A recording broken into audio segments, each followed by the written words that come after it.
So I know what some of you are going to say. You're going to say stick to teaching, like the word of God. But the reason that share, I'm sharing this, and I've talked about this before about Celestial and about Tiffany Montgomery. I've shared this before, and it's because there is something we can learn and take away from this conversation. And I think it's something important that we can learn and take away from this conversation. So I will say it. Now, I've said before that, Tiffany is calling Celestial a false prophet and Celestial is calling Tiffany a false prophet. And I see a lot of people of God calling each other out as false prophets. And a lot of them are not false prophets. They're just immature. A lot of them are actually truly people of God, but they're either immature, they're in their flesh, they've taken the bait of the enemy. Yeah, and I think we should not fall into this trap and tactic of the enemy, and we need to focus on the real enemy and stop attacking each other. So recently or yesterday, since election results, of course, I saw Tiffany had put out about Celestial, like just saying, I told you she was a false prophet. I told you. And again, I'm like grieved to see this. And that's just me in general. I'm the type of person, like, I was bullied. I hated seeing people bullied. So I was always sticking up for other kids. And I'm always going to have a heart for the underdog, or for, when I feel like people are being wrongly, attacked. So I don't think it's right. I don't think it's right. And so, yeah, I am going to speak up, and I would do it for anyone. I don't have to know people, but I just feel like if someone's, being treated in a way that's not right, I'm going to say something. But I've been waiting, honestly, for this moment for Celestial, because I knew that some of the things that she was releasing was not going to come to pass how she thought it was.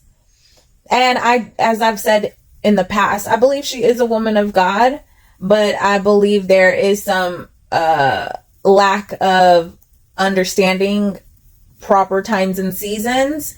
And I think the enemy can and does attack people with prophetic giftings and tries to mix in certain things. And if you're not really discerning and testing the spirit, or you're getting to, like, you just go with it before really waiting on the Lord for certain things and about certain things, you can get it wrong. And especially with timing stuff, like, you can get it wrong. And it doesn't make you a false prophet. It just means that, you still need to grow in certain areas.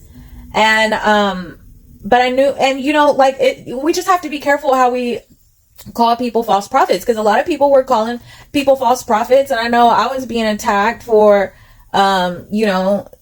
saying that Trump was gonna come back, and especially when he didn't come back, like, in consecutive years back to back, like terms.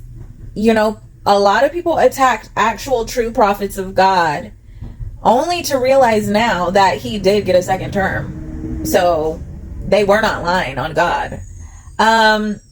But anyways, I've been waiting for this moment with Celestial, because I truly believe that the reason God, I believe this is for her growth and for her humility. And I think there was a lack of grace and a lack of mercy, like considering the grace and mercy of God, and also a lack of understanding of timing and seasons, concerning prophecies and when their appointed times are and their fulfillment is. And so, yeah, I knew that God was going to allow this to, and is allowing this to just build her character and to build her up, to be more just more discerning and in tune with God. And I don't think she's a false prophet. And I think it's sad. It's sad to see her labeled as a false prophet, when I don't think she is. I don't think she always has it right. I don't think any of us always have it right.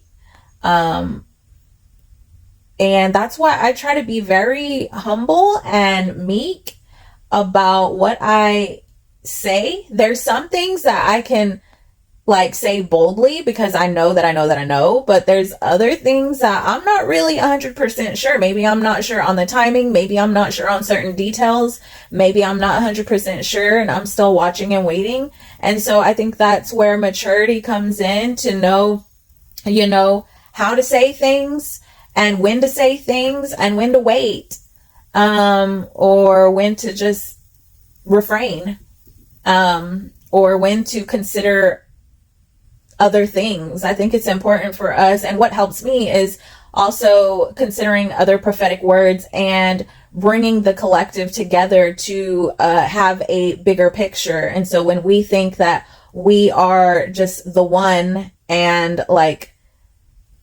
we don't need to consider anything else coming from other prophets, then we can lack vision. We can lack greater revelation or fuller understanding of the prophetic picture that God's laying out, including timelines. And so I think that's where people can easily make mistakes. Prophets can easily make mistakes. And so I think this is just going to help her, be better and be more humble, and we shall see. And for Tiffany, I think, she's got some maturing to do as well. And anyways, what we can take away from this conversation, this prophetic tea we got going on here in the church, with the prophets and their bickering, is that be careful, be slow to speak and quick to listen. Be careful how you accuse people. Be careful what you say. Test everything. Go before God and just wish no one ill, and do your best to cause no harm towards anyone, and just walk with integrity and mind your business, and just be about the Father's business and focus on our real enemy, which is, there's plenty of stuff to be going against and speaking against and putting our energy into when it comes to the darkness out here, because he's doing plenty of things that we can spend our focus on bringing to the light and exposing, instead of exposing one another and our immaturity, right?